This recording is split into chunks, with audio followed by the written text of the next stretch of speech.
Orchard यानी कि बाग, thief यानी कि चोर, यानी कि बाग का चोर, ठीक है। ऑर्चर्ड थीफ यानी कि बाग का चोर। रेफरेंस यहाँ पे एक बच्चा होता है जो चोरी करता है बाग से। अभी उसका अंजाम क्या होता है इसमें हम पढ़ेंगे। इसके साथ साथ रेफरेंस जब मैं इसको उर्दू में वर्ड बाय वर्ड ट्रांसलेट करूँगा तो आपको मिलेगा बहुत सारे इंग्लिश के वोकैबुलरी, बहुत सारे ग्रामर। अगर ये पीडीएफ बुक या हार्ड कापी आपको चाहिए आप ज़रूर मुझे व्हाट्सएप कर सकते हैं। मेरा व्हाट्सएप नंबर स्क्रीन पर मौजूद है। इस बुक का फ़ायदा है ये रेफरेंस के यहाँ पे हर डिफ़िकल्ट वर्ड के सामने, जैसे कि आप सीरियसली देख रहे हो इसका मैंने क्या है, जैसे कि आप इल देख रहे हो इसका मैंने क्या है, बीमार, ठीक है। हर डिफ़िकल्ट वर्ड के सामने बाकायदा इसका उर्दू मैनी भी मौजूद है, यानी कि जब आप इसको स्टडी करते हो या आपका किड इसको स्टडी करता है उसको किसी डिक्शनरी की ज़रूरत नहीं होगी, क्योंकि हर लफ्ज़ का हर डिफ़िकल्ट लफ्ज़ के सामने उसका उर्दू मैनी लिखा हुआ है। इसके बावजूद अगर आप चाहते हो उनको सिनोनिम भी देखो, उनके और मानी देखो, तो नीचे वोकैबुलरी पोर्शन भी मौजूद है जो यकीनन आपको और हेल्प करेगा इंग्लिश सीखने में। इसके साथ साथ अगर आप कहीं ट्रांसलेशन में फंस जाते हैं तो इसकी उर्दू ट्रांसलेशन भी मौजूद है। वैसे बहुत सारे स्टोरी है, ये बहुत बड़ी बुक है। चलिए स्टार्ट करते हैं अपने स्टोरी को।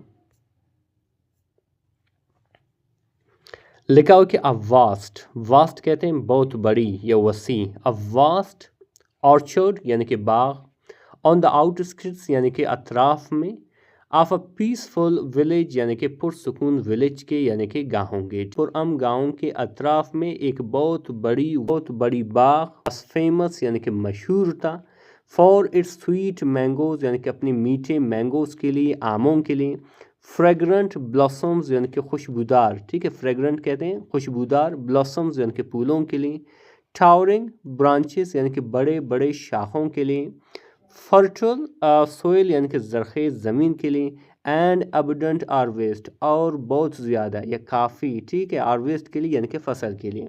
तो बेसिकली क्या है, एक बहुत बड़ी बाग थी, वो ये कहाँ पे थी, एक पुरअमन गाहों के अतराफ में या इर्द गिर्द, जो मशहूर था यानी कि पॉपुलर था, फेमस था, स्वीट मैंगोज़ के लिए यानी कि मीठे आमों के लिए, खुशबूदार फूलों के लिए, बड़े बड़े शाखों के लिए, और ज़रख़ेज़ ज़मीन के लिए, और बहुत सारे फसलों के लिए वो मशहूर था।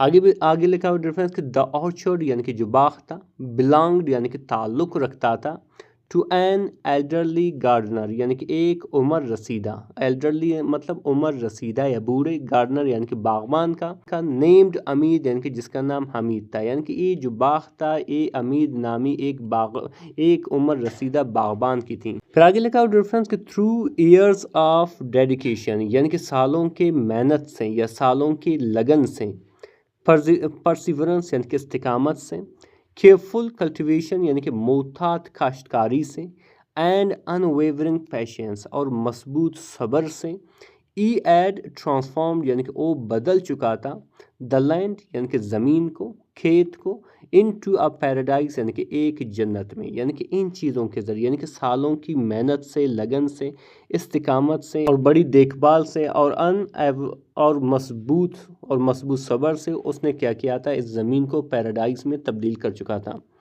आगे लिखा डिफरेंस कि एवरी इवनिंग यानी कि हर शाम को, अमीद काउंटेड, अमीद क्या करता था, हिसाब करता था, गिनता था, इस फ्रूट यानी कि अपनी फल को, फ्रूट को, विद रिमार्केबल प्रेसिशन यानी कि गैर मामूली प्रेसिशन से यानी कि दुरुस्तगी से, यानी कि बड़ी दुरुस्त तरीके से उनको काउंट करता था, हिसाब करता था।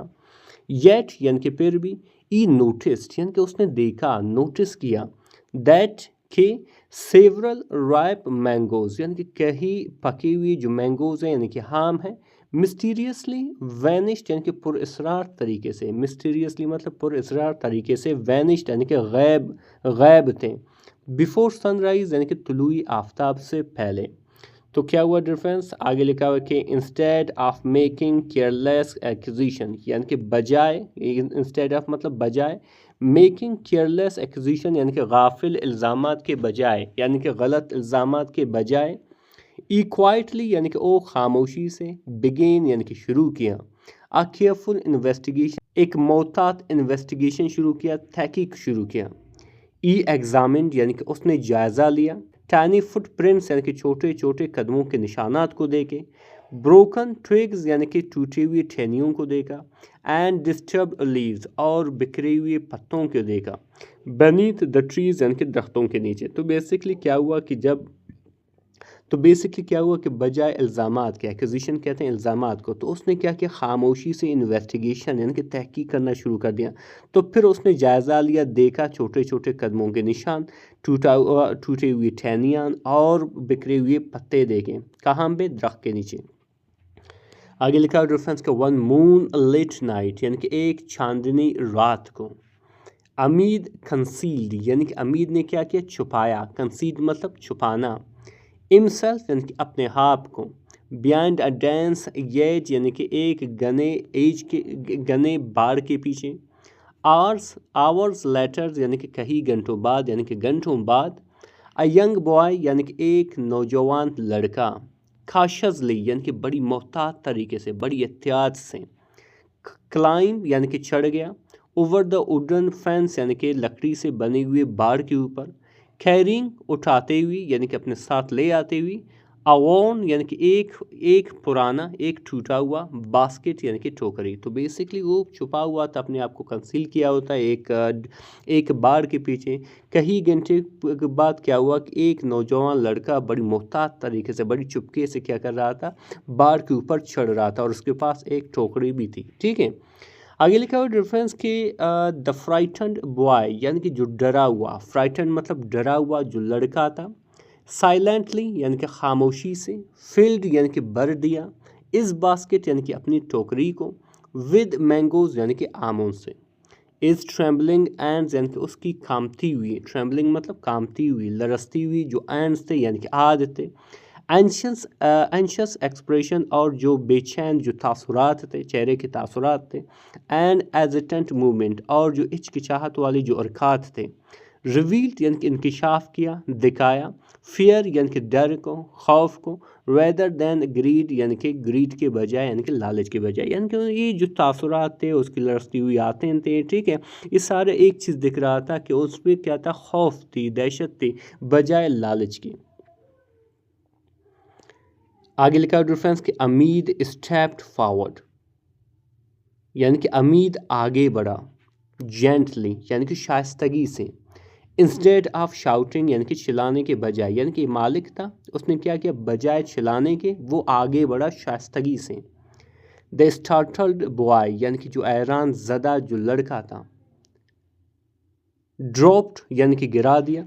द बास्केट यानी कि टोकरी को। एंड इमीडिएटली और फौरन। बैग्ड यानी कि इल्तिमास करने के लगा, यानी कि रिक्वेस्ट करने लगा। फॉर फॉरगिवनेस यानी कि माफ़ी के लिए। तो बेसिकली क्या किया, जो हैरान बॉय था, ठीक है, उसने अचानक देखा वो ये खड़ा है तो हैरान हुआ, तो उसने अपना जो बास्केट था उसको गिरा दिया और जल्दी से बैग करना शुरू कर दिया, यानी कि रिक्वेस्ट करना शुरू कर दिया कि आप मुझे क्या करो, माफ़ करो। आगे क्या लिखा difference, with tears in is eyes यानी कि आंखों में आंसुओं के साथ। द बॉय एक्सप्लेन्ड यानी कि जो लड़का था उसने बयान किया, वजाहत की। दैट के इज़ विदाउट मदर यानी कि उसकी जो बेवा माँ थी। एड बीन सीरियसली इल यानी कि बहुत ज़्यादा या शदीद या शिद्दत के साथ या संजीदगी से ज़्यादा बीमार हैं। एंड इज़ यंगर सिस्टर और उसकी जो छोटी बहन है, सिस्टर्स हैं, बहनें हैं। Had not eaten properly for several days यानी कि नहीं खा चुके हैं, ठीक है, प्रॉपरली यानी कि सही तरीके से। फॉर सेवरल डेज यानी कि कई दिनों से। तो बेसिकली आंखों में आंसू लेते हुए उसने क्या किया, बच्चे ने बयान किया, उस लड़के ने बयान किया कि उसकी जो बेवा माँ थी काफ़ी दिनों से काफ़ी बीमार है और उसके छोटे छोटे जो बहन है कई दिनों से कुछ नहीं खाए हैं।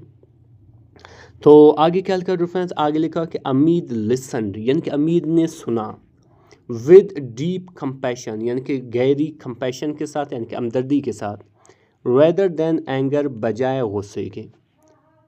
ई रियलाइज यानी कि उसे एहसास हुआ या वो समझा। दैट कि theft had been driven by desperation यानी कि ये जो चोरी है ये किस वजह से हुए, मजबूरी की वजह से हुए। इंस्टेड ऑफ डिसऑनेस्टी यानी कि बजाय बेईमानी की, यानी कि बेईमानी के बजाय ये मजबूरी की वजह से हुआ है। द ओल्ड गार्डनर यानी कि जो बूढ़ा बागबान था। फिल्ड यानी कि भर दिया। द बास्केट यानी कि टोकरी को। हिमसेल्फ यानी कि खुद। एंड एंडेड और दे दिया, प्रोवाइड किया, प्रोवाइड किया। इट यानी कि इसे, इस टोकरी को। बैक यानी कि वापस। टू द बॉय यानी कि लड़के को।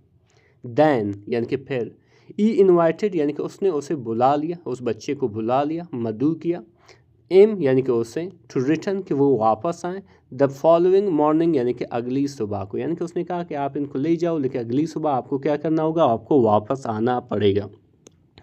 द नेक्स्ट डे यानी कि अगला दिन, इंस्टेड ऑफ पनिशमेंट यानी कि सज़ा के बजाय, अमीद आफर्ड यानी कि अमीद ने पेशकश की, द बॉय यानी कि लड़के को, ऑनेस्ट एम्प्लॉयमेंट यानी कि ईमानदार एम्प्लॉयमेंट का यानी कि रोज़गार का, इन इज़ ऑर्चर्ड यानी कि अपनी बाग में, इज़ रिस्पॉन्सिबिलिटी यानी कि उसकी जो काम था, जिम्मेदारी था, वास टू वाटर के क्या करना था, पानी देना था, द ट्रीज़ यानी कि दरख्तों को, गैदर जमा करना था, फॉलन फ्रूट यानी कि गिरे हुए फ्रूट्स को यानी कि फलों को, एंड कीप और रखना था, द गार्डन यानी कि बागीचे को, क्लीन यानी कि साफ़। तो बेसिकली उसके लिए रोज़गार उसने पैदा किया और उसका काम यही था कि उन्हें ये सारी चीज़ें करने थे। फिर आगे क्या लिखा रेफरेंस के, द बॉय एक्सेप्टेड यानी कि जो लड़का था उसने कबूल किया, माना, एक्नॉलेज माना, द अपॉर्चुनिटी यानी कि मौके को, विद अर्टफेल्ट ग्रेटिट्यूड यानी कि दिली शुक्रगुजारी के साथ, फ्रॉम दैट डे ऑनवर्ड यानी कि उस दिन के बाद यानी कि आगे उस दिन से, ई वर्क यानी कि उसने काम किया, मेहनत किया, विद रिमार्केबल डिलिजेंस यानी कि मेहनत से, गैर मामूली मेहनत से, इंटेग्रिटी यानी कि दयानतदारी से, एंड कमिटमेंट और अज़म के साथ। फिर आगे क्या लिखा रेफरेंस, आगे लिखा कि वीक्स लेटर यानी कि हफ्तों बाद, द ऑर्चर्ड यानी कि जो बागीचा था, बिकेम यानी कि बना, इवन मोर ब्यूटीफुल अत्ता कि और ज़्यादा खूबसूरत बन गई, विजिटर्स यानी कि जो आने वाले लोग थे यानी कि जो मेहमान थे, एडमायर्ड यानी कि तारीफ़ करते थे यानी कि सराहते थे, इट्स हेल्दी ट्रीज़ यानी कि इसके सेहतमंद दरख्तों को, कलरफुल फ्लावर्स यानी कि रंगीन फूलों को, एंड पीसफुल सराउंडिंग्स और ख़ूबसूरत माहौल को। आगे क्या लिखा रेफरेंस, आगे लिखा कि द विलेजर्स यानी कि जो गाँव वाले लोग थे, प्रेज्ड यानी कि क्या किया, तारीफ़ की, सराहा, अमीज़ एक्स्ट्रा ऑर्डनरी विजडम यानी कि अमीद की, ठीक है, एक्स्ट्रा ऑर्डनरी यानी कि गैर मामूली यानी कि बहुत बड़ी, विजडम यानी कि दानाही को, दानिशमंदी को, डिसाइड यानी कि उन्होंने कहा कि पनिशमेंट यानी कि जो सज़ा था, माइट हैव क्रिएटेड फियर शायद दहशत पैदा करता, शायद खौफ पैदा करता, बट काइंडनेस लेकिन जो काइंडनेस है, जो मेहरबानी है, जो हमदर्दी है, एड ट्रांसफॉर्म्ड यानी कि बदल चुका था, अ लाइफ यानी कि एक ज़िंदगी, द बॉय यानी कि जो लड़का था, ग्रेजुअली यानी कि आहिस्ता आहिस्ता से, बिकेम बना, द मोस्ट ट्रस्टवर्दी वर्कर यानी कि सबसे काबिल एतमाद वर्कर बना, इन द विलेज यानी कि गाँवों में, एवरीवन यानी कि हर एक, अप्रिशिएटेड यानी कि सराया या कदर की, इज़ ऑनेस्टी यानी कि उसकी ईमानदारी की, एंड रिस्पेक्टफुल बिहेवियर और बाइज़्ज़त यानी कि मोअज़्ज़ज़ बिहेवियर को यानी कि सलूक यानी कि बर्ताव को। तो आगे क्या लिखा डिफरेंस, आगे लिखा कि ईयर्स पास्ट यानी कि कई साल गुजर गए यानी कि कई साल गुजरने के बाद, एंड अमीद ग्रू टू ओल्ड यानी कि बहुत ज़्यादा बूढ़ा हो गया, टू कंटिन्यू यानी कि जारी करने के लिए, वर्किंग यानी कि काम करना, ठीक है, काम को जारी रखने के लिए वो काफ़ी बूढ़ा हो गया यानी कि अभी वो काम नहीं कर सकता था। इंटरेस्टेड यानी कि उसने क्या किया, हवाले कर दिया, द इंटायर ऑर्चर्ड यानी कि पूरे बाग को, टू द यंग मैन यानी कि नौजवान शख्स को, यानी कि उस बच्चे को उसने दे दिया। आगे क्या लिखा रेफरेंस कि द यंग गार्डनर यानी कि जो नौजवान बागबान था, केयर्ड यानी कि देखभाल की, ख्याल किया, फॉर एवरी ट्री यानी कि हर एक दरख्त को, एग्जैक्टली एज अमीद एड टॉट हिम बिल्कुल उसी तरह जिस तरह अमीद उसे सिखा चुका था, प्रोटेक्टिंग हिफाजत करते हुए, द ऑर्चर्ड यानी कि बागीचे को, विद सिंसियर डिवोशन मुखलिस मेहनत के साथ यानी कि सिंसियर लगन के साथ, वैन हैवर यानी कि जब कभी भी, अंग्री चिल्ड्रन यानी कि जो भूखे बच्चे थे, विजिटेड यानी कि आते थे यानी कि बाग में आते थे, ई फ्रीली यानी कि वो मुफ्त में, ऑफर्ड यानी कि पेशकश पेश करता था, दैम यानी कि उन्हें, फ्रूट यानी कि फल, instead of turning them away बजाय उन्हें भगाने के। फिर आगे क्या लिखा डिफरेंस, आगे लिखा कि पीपल ऑफन यानी कि जो लोग थे वो अक्सर, रिमेंबर्ड यानी कि याद करते थे, दैट के a single act of mercy यानी कि एक अमल, एक काम ऑफ मर्सी यानी कि रहमदिली का, एड चेंज यानी कि बदल चुका था, not only one boys future, न सिर्फ एक लड़के के मुस्तकबिल को, but also the future of the entire orchard, बल्कि बदल चुका था एक पूरा मुस्तकबिल ऑफ द इंटायर ऑर्चर्ड यानी कि पूरे बाग का। आगे क्या लिखा डिफरेंस, आगे लिखा कि स्टैंडिंग खड़ा होते हुए, beneath the Ripon mango trees यानी कि कहाँ पे, पके हुए आमों के दरख्तों के नीचे, द ओल्ड गार्डनर यानी कि जो बूढ़ा बागबान था, स्माइल्ड यानी कि मुस्कुराया, एंड सॉफ्टली और नरमी से या आहिस्ता आहिस्ता, सैड यानी कि कहा कि kindness can harvest far sweeter fruit than the punishment ever will, यानी कि जो मेहरबानी की, जो हमदर्दी की जो फसल है, ज़्यादा मीठा फ्रूट दे देता है जो सज़ा कभी भी देता हो, यानी कि सज़ा के मुकाबले में यानी कि सज़ा के निस्बत में ये जो हमदर्दी की जो फसल है वो ज़्यादा मीठा फल होता है। डिफरेंस अभी डिस्कस करने वाले हैं उन वोकैबुलरी को जो यहाँ पे इस्तेमाल हुआ है। सबसे पहले आता है ऑर्चर्ड, इसके क्या कहते हैं, बाग या फलों का बाग, जिसे हम ग्रोव भी कहते हैं, जिसे हम फ्रूट गार्डन भी कहते हैं, ब्लॉसम्स कहते हैं फूल को, शगोफे, ठीक है, ब्लूम्स भी कहते हैं, जिसे हम फ्लावर्स भी कहते हैं, ब्रांचेस यानी कि शाखें, टहनियाँ, जिसे हम लिम्स भी कहते हैं, जिसे हम बाउज भी कहते हैं, सोयल कहते हैं मट्टी को, ज़मीन को, जिसे हम अर्थ भी कहते हैं, जिसे हम ग्राउंड भी कहते हैं, हार्वेस्ट कहते हैं फसल को, पैदावार को, जिसे हम क्रॉप भी कहते हैं, जिसे हम येल्ड भी कहते हैं, गार्डनर यानी कि बागबान या माली, जिसे हम हॉर्टिकल्चरिस्ट भी कहते हैं और केयर टेकर भी कहते हैं, डेडिकेशन मतलब लगन, वाबस्तगी, जिसे हम डिवोशन भी कहते हैं, जिसे हम कमिटमेंट भी कहते हैं, परसिवरेंस कहते हैं इस्तिकामत को, साबित कदमी को, जिसे हम परसिस्टेंट भी कहते हैं, जिसे हम एंड्योरेंस भी कहते हैं, कल्टीवेशन कहते हैं काश्त को, ज़रात को, जिसे हम फार्मिंग भी कहते हैं, जिसे हम कल्टीवेशन भी कहते हैं, पैशंस कहते हैं किस चीज़ को, सब्र को, ठीक है, जिसे हम बर्दाश्त भी कहते हैं, जिसे हम एंड्योरेंस भी कहते हैं, जिसे हम टॉलरेंस भी कहते हैं, प्रेसिशन कहते हैं दुरुस्तगी को, बारीक बीनी को, जिसे हम एक्यूरेसी भी कहते हैं, जिसे हम एग्जैक्टनेस भी कहते हैं। इसी तरह डिफरेंस आता है वैनिश्ड मतलब गायब हो गया या उजल हो गया, ठीक है, जिसे हम डिसअपीयर्ड भी कहते हैं, जिसे हम फेडेड भी कहते हैं। एक्यूजिशन कहते हैं इल्ज़ामात को, तहमतों को, जिसे हम एलिगेशन भी कहते हैं, जिसे हम चार्जेस भी कहते हैं। इन्वेस्टिगेशन मतलब तहकीक, छानबीन, जिसे हम इंक्वायरी भी कहते हैं, जिसे हम एग्जामिनेशन भी कहते हैं। फुटप्रिंट्स कहते हैं कदमों के निशानात को, पाँव के निशानात को, जिसे हम ट्रैक्स भी कहते हैं, जिसे हम ट्रेसेस भी कहते हैं। इसी तरह डिफरेंस आता है ट्विग्स यानी कि टहनियाँ या बारीक शाखें, जिसे हम शूट्स भी कहते हैं, जिसे हम ब्रांचेस भी कहते हैं। एज कहते हैं बाड़ को, झाड़ियों के बाड़ को, जिसे हम शरबरी भी कहते हैं, जिसे हम फैंस भी कहते हैं। फैंस कहते हैं बाड़ को या अहाता, जिसे हम बैरियर भी कहते हैं, जिसे हम एनक्लोजर भी कहते हैं। बास्केट कहते हैं ठोकरी को, ठीक है, जिसे हम एम्पर भी कहते हैं, जिसे हम कंटेनर भी कहते हैं। एक्सप्रेशन कहते हैं चेहरे के तासुरात यानी कि अज़ा, जिसे हम लुक भी कहते हैं। मूवमेंट्स कहते हैं अरकात को, नकल वरकत को, जिसे हम एक्शंस भी कहते हैं, जिसे हम मोशन भी कहते हैं। फॉरगिवनेस कहते हैं मुआफ़ी, दरगुजर, ठीक है, जिसे हम पार्डन भी कहते हैं, जिसे हम मर्सी भी कहते हैं। कंपैशन कहते हैं हमदर्दी को, रहमदिली को, जिसे हम सिंपैथी भी कहते हैं, जिसे हम काइंडनेस भी कहते हैं। इसी तरह डिफरेंस आता है डेस्परेशन कहते हैं मजबूरी, बेबसी, जिसे हम डिस्ट्रेस भी कहते हैं, जिसे हम होपलेसनेस भी कहते हैं।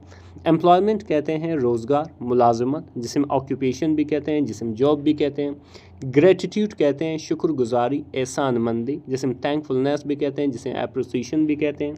डिलीजेंस कहते हैं मेहनत को, जान फशानी को, जिसे हम इंडस्ट्रियसनेस भी कहते हैं, जिसे हम हार्ड वर्क भी कहते हैं। इंटेग्रिटी कहते हैं दयानतदारी को, रास्तबाजी को, जिसे हम ऑनेस्टी भी कहते हैं, जिसे हम अपराइटनेस भी कहते हैं। कमिटमेंट कहते हैं अज़म को, पुख्ता इरादे को, जिसे हम डेडिकेशन भी कहते हैं, जिसे हम रिजॉल्व भी कहते हैं। विजडम कहते हैं दानाही, दानिशमंदी, हिकमत, जिसे हम इंसाइट भी कहते हैं, जिसे हम प्रूडेंस भी कहते हैं। ट्रस्टवर्दी कहते हैं काबिल एतमाद, भरोसेमंद, जिसे हम रिलायबल भी कहते हैं, जिसे हम डिपेंडेबल भी कहते हैं, ठीक है। डियर फ्रेंड्स, ये इसकी उर्दू ट्रांसलेशन है। अगर स्क्रीनशॉट लेना चाहो बिल्कुल ले सकते हो।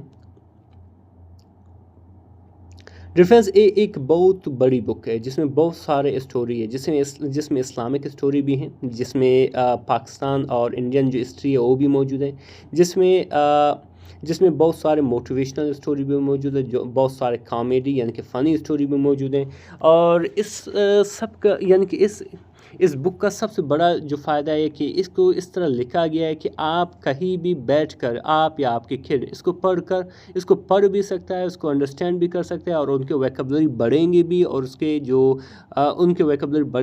उसके जो रीडिंग पावर है वो काफ़ी अच्छा भी होगा। ठीक है डियर फ्रेंड्स, जब आप इस तरह के वीडियोस देखते हो तो आपका जो लिसनिंग पावर है वो काफ़ी अच्छा होएगा, आपकी जो रीडिंग पावर है यानी कि किस तरह किस वर्ड को पढ़ना है ये भी काफ़ी अच्छा होगा, क्योंकि जब मैं इसको वर्ड बाय वर्ड ट्रांसलेट करूँगा तो आपको लिसनिंग पावर भी अच्छा होगा, आपको जो है रीडिंग पावर भी अच्छा होगा।